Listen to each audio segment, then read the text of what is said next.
솔로몬의 아들 르호보암은 유다 왕이 되었으니 르호보암이 왕위에 오를 때에 나이가 41세라. 여호와께서 자기 이름을 두시려고 이스라엘 모든 지파 가운데에서 택하신 성읍 예루살렘에서 17년 동안 다스리니라. 그의 어머니 이름은 나아마요 암몬 사람이더라. 유다가 여호와 보시기에 악을 행하되 그의 조상들이 행한 모든 일보다 뛰어나게 하여 그 범한 죄로 여호와를 노엽게 하였으니 이는 그들도 산 위에와 모든 푸른 나무 아래에 산당과 우상과 아세라상을 세웠습니다. 그 땅에 또 남색하는 자가 있었고 여호와께서 이스라엘 자손 앞에서 쫓아내신 국민의 모든 가증한 일을 무리가 본받아 행하였더라. 르호보암 왕 제5년에 애굽의 왕 시삭이 올라와서 예루살렘을 치고 여호와의 성전의 보물과 왕궁의 보물을 모두 빼앗고 또 솔로몬이 만든 금방패를 다 빼앗은지라. 르호보암 왕이 그 대신 노스로 방패를 만들어 왕궁 문을 지키는 시위대 대장의 손에 맡기매 왕이 여호와의 성전에 들어갈 때마다 시위하는 자가 그 방패를 들고 갔다가 시위소로 도로 가져갔더라. 르호보암의 남은 사적과 그가 행한 모든 일은 유다 왕 역대 지략에 기록되지 아니하였느냐. 르호보암과 여로보암 사이에 항상 전쟁이 있으니라. 르호보암이 그의 조상들과 함께 자니 그의 조상들과 함께 다윗성에 장사되니라.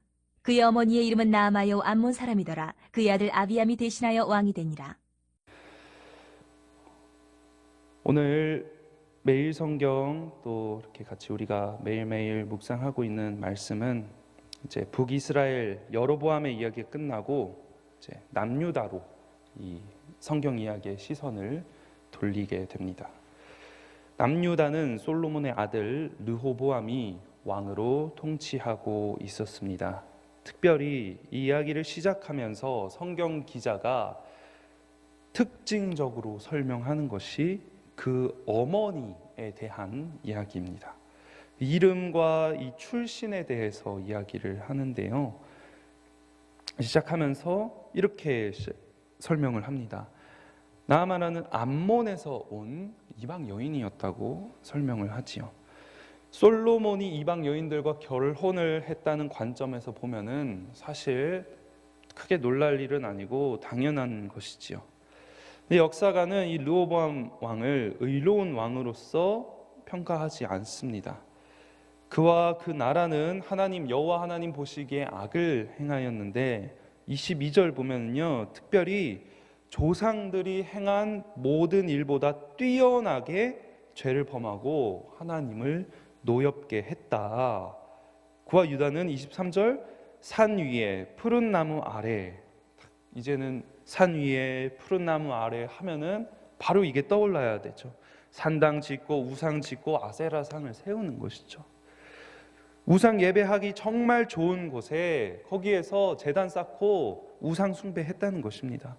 게다가 24절 아주 추악한 일, 성적으로 음란하고 더러운 짓, 이방 신전에 소속된 이 남창까지 두면서 악을 자행했다, 이렇게 설명을 하고 있습니다.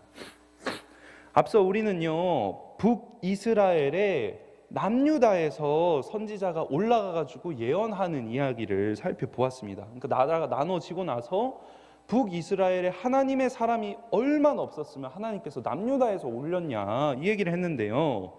그렇다면 남유다는 그나마 선지자들이 활동하고 있었던 남유다는 하나님을 잘 예배했느냐?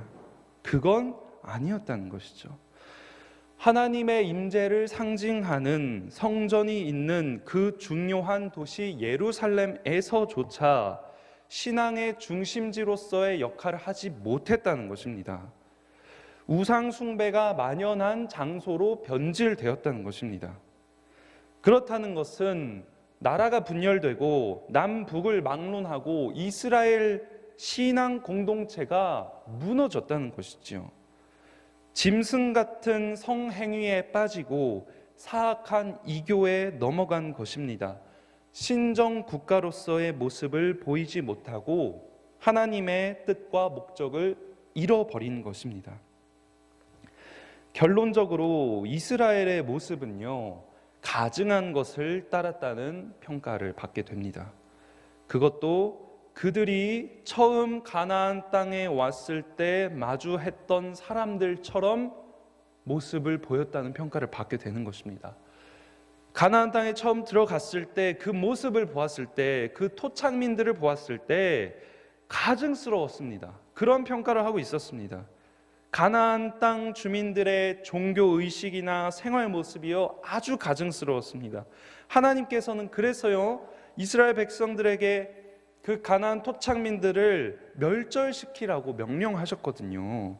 그들의 우상 숭배와 음란한 종교 행위를 피하라고 말씀하셨거든요. 그런데 이제는 이스라엘이 그와 같은 모습을 보여주고 있는 것입니다. 하나님께서는 이러한 죄악을 보시고 심판하기로 결정하시지요. 르호보암 왕 즉위 5년이 되었을 때 이집트 애굽에는 25절부터 이제 이야기가 또 진행이 됩니다. 강력한 패권을 가진 왕 시삭이라는 왕이 있었습니다. 이 시삭이 영토를 확장하기 위해서 지금 또 우리가 뉴스로 보고 있는 그 팔레스타인 지역까지 쳐들어갑니다. 그래서 예루살렘 그 도시뿐만 아니라 그쪽에 있는 모든 지역들을 이렇게 쓸어버립니다. 다 장악을 해버립니다. 그래가지고 남북 두 왕국이 피해를 다 입고요. 특별히 이스라엘의 이 중심지라고 할 수 있는 예루살렘 성전도 이제 약탈을 당하게 되는 것입니다. 성전 또 왕궁에 있는 모든 보물들이 약탈을 당하게 됩니다. 특별히 솔로몬의 금 방패, 이스라엘 최고 전성기 시절을 대표하는 이 금 방패, 전쟁의 위협도 없는 나라가 그 방패를 금으로 만들어서 나라를 지키는 사람들이 가지고 있었습니다. 그런데 이제 그 금 방패조차 다 빼앗기고 이스라엘의 전성기, 번영기가 끝이 났음을 보여주고 있습니다. 약탈당한 이후에 27절 르호보암 왕이 그 대신 노스로 방패를 만들어 왕궁문을 지키는 시위대 대장 손에 맡겼다, 이렇게 설명을 하고 있죠. 르호보암 왕은 어쩔 수 없이 금 다 뺏겼으니까 노스로 방패를 이제 만듭니다. 이 아무것도 아닌 변화가 그냥 재료를 바꿨다, 이렇게 우리가 말할 수도 있겠지만 이 변화가 사실 이 시대가 어떻게 나아가고 있는지를 보여주고 있는 거죠. 방패만 금이었겠습니까? 사실 다 모든 것들이 금이고 은이고 했을 텐데, 그렇게 모든 게 금이고 은이고 부족함이 없고 평화로웠던 이 시대가 끝이 났다는 것이죠. 그리고 르호보암의 이야기도 끝이 납니다. 그의 생전에는 또 마지막 말미에 남북 간의 분쟁이 항상 있었다고 합니다. 그 주도권 싸움 가운데, 세력들 간의 싸움 가운데 혼란했던 시기였다고 합니다. 오늘 말씀을 통해서 우리는 남유다의 안타까운 모습을 보았습니다. 솔로몬의 아들은요, 다윗과 또 솔로몬의 젊은 시절을 본받지 못했습니다. 오히려 무엇을 닮았나요? 솔로몬 노년의 모습을 닮았지요. 타락하고 변질했던 그 모습을 닮아서 그 아들 또한 죄악의 길을 가는데 이전보다 더 뛰어나게 하나님을 노엽게 했습니다. 우리의 신앙은 성장을 이루고 있는지, 혹은 우리의 죄악이 성장을 이루고 있는지 돌이켜 볼 필요가 있습니다. 시간이 지날수록 우리의 신앙이 무르익고 있는지, 혹은 우리의 죄악이 더 무르익고 있는지, 솔로몬 때에 이방 여인과 결혼했던 그 죄악이 시간이 지남에 따라 열매에 맺었습니다. 우상 숭배로 이어졌습니다. 거기서 끝이 아니었습니다. 다음 왕의 시대에 죄악이 더 판을 치게 됩니다. 나라가 갈라지게 됩니다. 신앙 공동체 자체가 무너지게 됩니다. 신앙 공동체가 풍비박산이 나버렸습니다.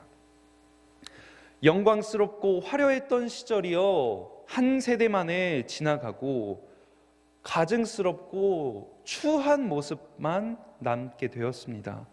죄가 가져오는 무서움이 이와 같은 것입니다. 죄가 가져오는 결과는 서서히 우리를 좀먹고 더욱 더 큰 죄로 하나님을 노엽게 하고 심판을 가져오고 모든 것들을 잃어버리고 모든 것들을 유린당하게 합니다. 나를, 우리 가정을, 우리 조국을 비참한 신세로 전락하게 만드는 것이 죄라는 것입니다.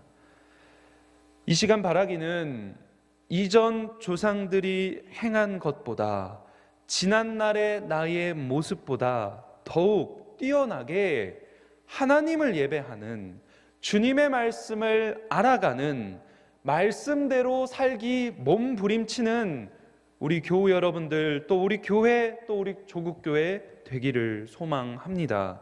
우리 가정과 교회가 지난날의 영광과 복 받았던 시절만 생각하고 지금은 시들시들한 신앙의 모습을 가지고 사는 것이 아니라 이전보다 더 뛰어나게 하나님을 예배하는 자들로 세워지기를 주님의 이름으로 소망합니다. 오늘 기도 가운데 나아가실 때에 나와 또 우리 가정, 일가, 친척, 또 우리 교회를 생각하시며 이전보다 더 하나님을 잘 예배하고 더 말씀 묵상하고 더 하나님 알아가고 신앙이 그래서요 더 깊어지고 신앙의 열매 맺을 수 있게 해달라고 기도하기를 소망합니다. 특별히 우리 자녀를 두신 분들은 자녀를 위하여서 기도하시며 믿음의 세대 계승, 신앙의 계승이 이루어질 수 있게 해달라고 간절하게 기도하기를 바랍니다.